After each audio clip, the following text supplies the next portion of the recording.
Welcome to the Grateful American series, an interactive multimedia program designed to restore enthusiasm in American history for kids and adults too. Creator of this series is David Bruce Smith, an author and publisher here in Washington, D.C. I'm Hope Katz-Gibbs, your co-host, founder of Incandescent Public Relations and Incandescent TV. You probably know that James Monroe was the 5th President of the United States from 1817 to 1825, and the last president who was a founding father. His image is depicted in many famous paintings from the Revolutionary War era, including the iconic image of George Washington crossing the Delaware. Yes, that's Monroe holding the flag. We're thrilled to be here today at Ashlawn Highland in Charlottesville, Virginia. Our guide is Cassandra Good, Associate Editor of the Papers of James Monroe at the University of Mary Washington. So first, let's get started. So 2016, next year, marks the 200th anniversary of his election. So tell us about this man. Monroe was really the consummate public servant. He spent 5 decades in public service. Goes into the Revolutionary Army at 17 and serves all the way until close to the end of his life. And we like to joke that he's a bit like Forrest Gump because he shows up everywhere. He, as I said, is in the Revolution. He's at the Continental Congress. He's in France during the upheaval there. He is part of the Louisiana Purchase Treaty negotiation. Then he is both Secretary of War and Secretary of State at various times during the War of 1812. And finally president. So many of the major developments from this period have Monroe's involvement or stamp. So studying him can really give us a window into this whole time period and how we came to be as a nation. What kind of president was he? Was he popular? Was he visible? Yeah, Monroe was an enormously popular president. He comes in as the country sort of recollecting itself after the War of 1812, which is quite divisive.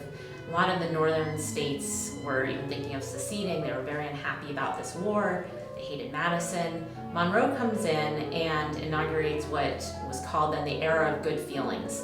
He does a tour first through the northern states, clear choice here to reach out to people who had been unhappy with the Democratic Republicans as party, and does this big goodwill tour. Thousands of people come out to see him. There are parades and speeches and toasts. Then he does a tour the next year of the Mid-Atlantic and the next year of the South.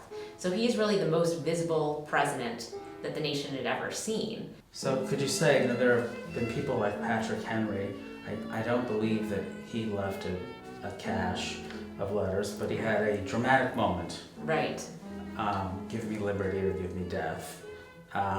Monroe, I take it, did not have a dramatic moment for which he's remembered. Is that right? Yeah, I don't think that there's anything as well known as that.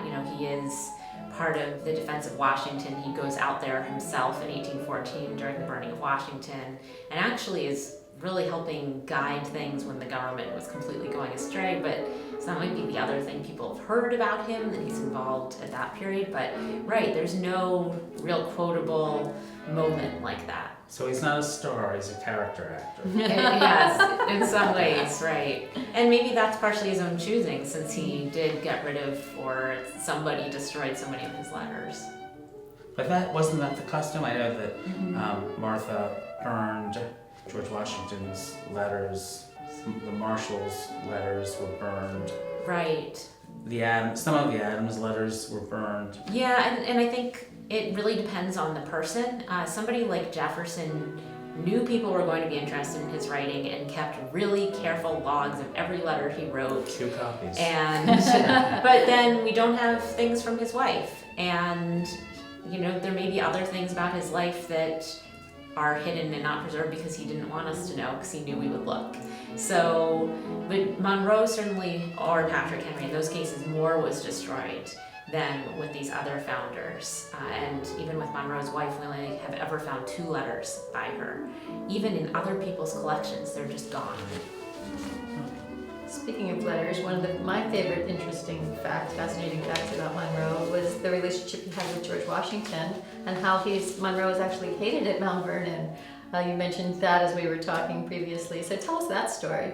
Yeah, so Monroe has been one of these young men, teenagers really, who served on Washington's staff and got to know Washington during the American Revolution. They were together at Trenton and at Valley Forge, so they had this nice bond.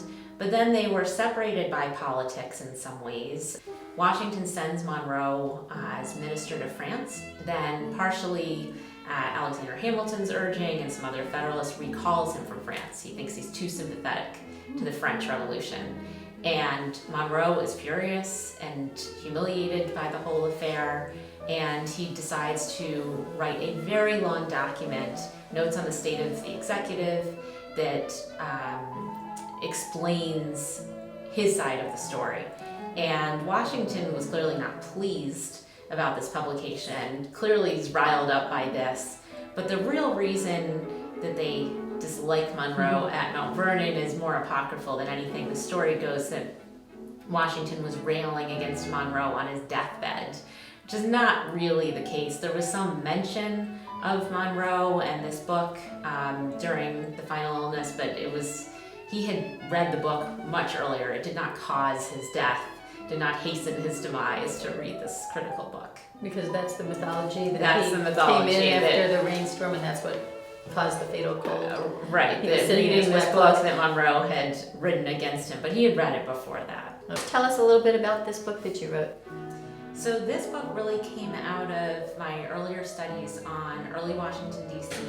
I looked at a lot of the founders' papers and saw that women were frequently their correspondents, that women were sitting on the floor of Congress when debates were going on, and I found letters of friendship between men and women, and I was surprised by this. So these friendships actually represented the values of this period of equality, virtue, choice, and freedom. Fascinating. Yes, well, you're really bringing to life this period and this president, James Monroe. Thank you so much, Cassie. Thank you. We're really glad to have talked to you today. We are at Ashlawn Highland here in Charlottesville, Virginia. I'm Hope Katz-Gibb, co-host of the Grateful American series with David Bruce Smith, founder of the Grateful American Foundation. We look forward to talking to you soon. Thank you so much for being with us. You are watching the Grateful American TV show, a video production of David Bruce Smith's Grateful American Foundation.